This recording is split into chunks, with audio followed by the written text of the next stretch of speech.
rope Mr. Mithru in this conversation as well. Mr. Mithru, of course, sabotage cannot be ruled out over here. The NIA was also at the scene of the crash just a couple of days ago. But the fact of the matter is, number of theories are being floated.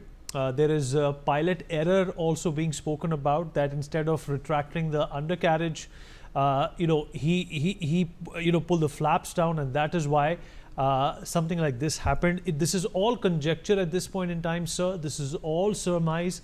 Nobody knows what really happened, but visual and audio clues, we are very, very certain that RAT did deploy. That means when the first footage came out, the first time the footage came out, it was footage of a footage. But when the exact footage came out, you can see a speck right underneath which confirms that the RAT was deployed, and there was a noise as well, which was not the noise of Boeing engines, Mr. Mithru, but it sounded like a Cessna passing you by. That's exactly what the RAT sounds like as well. What has been your sense and understanding of what's transpired, sir? Thank you very much for inviting me, Vineet. The point is, I would recall till yesterday we were talking of the pilot giving a mayday call. After that, he says no power.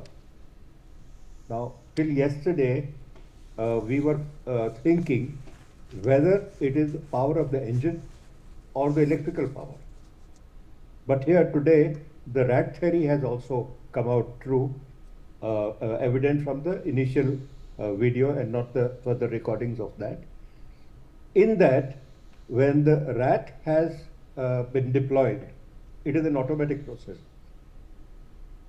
In these aircraft, what do you call it, the twin propeller, small motor which deploys by itself and which runs on wind power.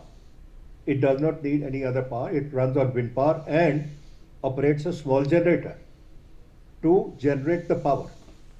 Now, the fact that the pilot announced mayday, no power, means there was an electrical failure, total electrical failure.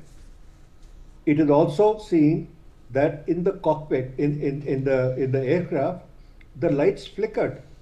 The only survivor said that the lights flickered.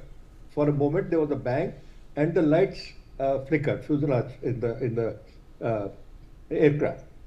That clearly shows that there was a major power failure, total power failure, and the RAT was deployed. And when the RAT is deployed, the lights do flicker. That has also come out, a fact. Now, as far as we are talking of the undercarriage, the position of the undercarriage was down. I feel that soon after takeoff, the captain, the crew, the pilot, the co-pilot must have felt somehow some malfunction in the power generation, in the electrical system. They have probably gone up to a height of about 150 to 200 feet when this has happened. Though we retract the undercarriage anything from 50 feet after getting airborne to about 100, 150 feet.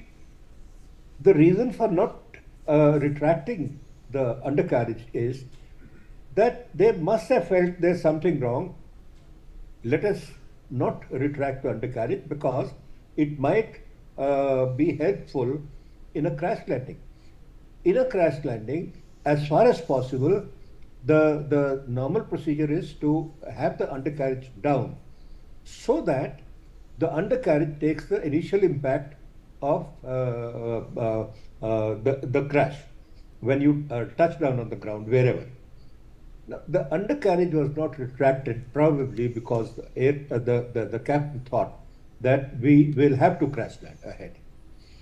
Now, these two theories, no power and undercarriage down, to my mind, gets clarified here that there was a total power failure, electrical power failure, and not the engine power failure.